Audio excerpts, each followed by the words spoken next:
Siang itu, Rindi baru saja pulang dari dokter karena merasa kurang enak badan. Sesampainya di rumah, ditanyalah Rindi oleh suaminya, yaitu Jupri. "Gimana, Mah?" Kata dokter, "Mama sakit apa?" Dengan sedikit antusias, Rindi pun menjawab, "Kata dokter, Mama cuma sedikit stres aja, Pak." Terus dokter menyarankan supaya Mama ambil liburan, supaya pikiran Mama rileks. Ya, contohnya dengan liburan ke Bali, ke Singapura, atau ke Korea, Pak. Menurut Papa, enaknya kita pergi kemana ya, Pak?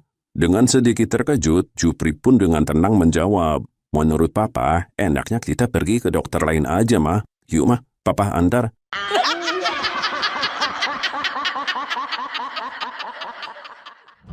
Suatu ketika dalam sebuah obrolan suami dan istri, "Pah, Mamah tuh malu, Pah, sama ibu-ibu arisan. Semua teman-teman ibu-ibu arisan Mamah tuh lulusan sarjana semua. Mau taruh di mana muka Mamah, Pah? Pokoknya Mama nggak mau tahu. Mama pengen kuliah."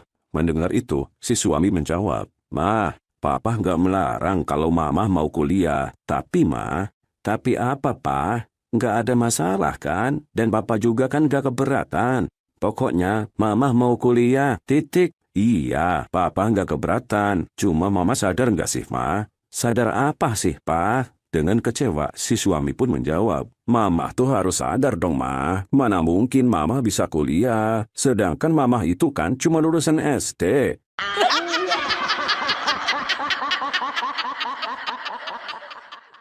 Pada suatu siang, ibu-ibu konyol, yaitu Ibu Odah dan Ibu Ija, sedang mengobrol di depan rumah Ibu Odah. Lalu, Ibu Ija pun curhat pada Bu Odah mengenai anaknya. "Bu Odah, saya tuh kasihan sama anak saya. Anak saya nggak keterima waktu daftar jadi angkatan darat. Cuma gara-gara gigi anak saya ada beberapa yang ompong. Padahal kan angkatan darat kalau perang itu pakai senjata, tembak-tembakan, bukan gigit-gigitan sama musuh."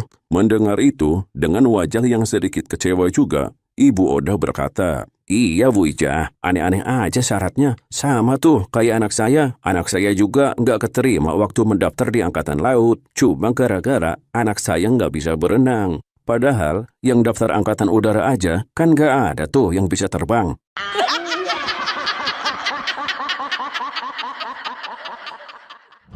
Suatu malam, Udin merasakan perutnya lapar. Tapi di kantongnya cuma ada uang Rp1.000. Udin pun keluar hendak pergi ke warung membeli roti. Tapi di jalan Udin sangat miler dengan bau mie ayam yang sedang mangkal di dekat rumahnya.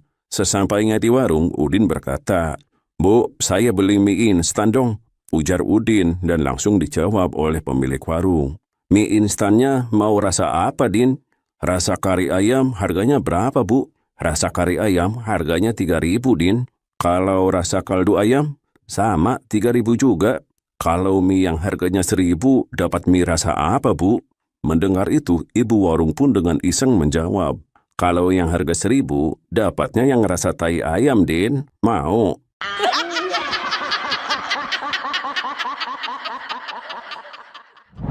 Siang itu, di bawah guyuran hujan, si nenek yang sedang berteduh di halte memanggil tukang ojek. "Bang, ojek, Bang." Kemudian Kang Ojek pun mendekati dan berkata, "Iya, Nek, ayo Nek, saya antar." Lalu mereka berdua pun berangkat. Saat aja baru berangkat, si nenek kembali berkata, "Jangan ngebut-ngebut ya, Bang." "Enggak lah, Nek, biasa aja, gak ngebut kok." "Bang, jangan ngebut-ngebut, saya bilang. Ini jalannya licin, lagi hujan," ujar si nenek dengan panik. Mendengar itu, dengan sedikit kesal, Kang Ojek pun menyahut, "Nenek gak usah lebay gitu dong. Ini kan cuma ojek payung, Nek, bukan ojek motor."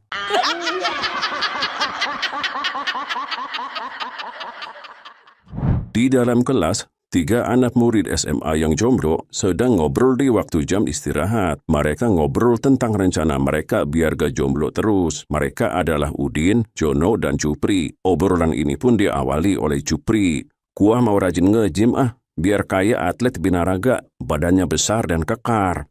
Nanti kan para cewek-cewek cantik pada terpesona tuh." Lalu kemudian Jono pun menyahut, "Kalau gua pengen buat bisnis sama om gua aja, biar duit gua banyak. Ntar juga kalau lihat gua banyak duit, tuh cewek-cewek pada nempel." Mendengar dua temannya berkata seperti itu, Udin pun berkata, Kalau gua sih mau dagang aja di pasar malam, biar cewek-cewek pada ngerumunin gua. Mendengar itu, Cupri pun bertanya, lu mau dagang apa emangnya, Din? Sampai cewek-cewek pada mau ngerumunin lu.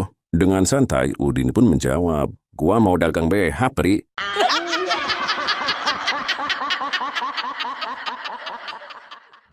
Suatu malam, dua makhluk vampir sedang berkunjung ke kediaman temannya yang sesama vampir juga.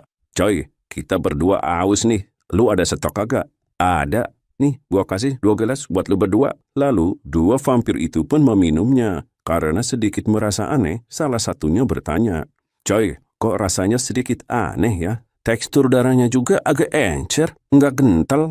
Oh, kurang kental ya bro. Bentar, gua kentalin lagi.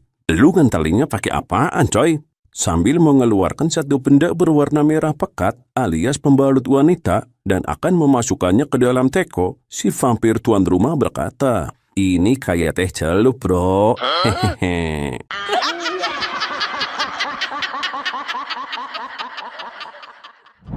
Suatu ketika di teras rumah, dengan suasana santai, Udin yang cerewet dan nakal bertanya pada bapaknya, Pak, kok rambut bapak banyak yang putihnya sih? Kemudian bapaknya pun menjawab, rambut putih ini namanya uban, Din. Kok Udin gak ada ubannya, Pak? Sedangkan bapak banyak banget ubannya. Ini semua karena kamu, Din. Loh, kok karena Udin, Pak? Kenapa alasannya, Pak? Karena kamu nakal, Udin. Kamu harus tahu ya, setiap kamu berbuat nakal, maka rambut bapak akan tumbuh satu uban. Jadi, kamu jangan nakal lagi ya, Din. Iya, Pak. Sekarang Udin juga jadi paham. Paham apa maksudnya, Din? Lalu dengan tersenyum, Udin pun menjawab, ya paham, Pak. Kenapa kakek Udin rambutnya putih semua?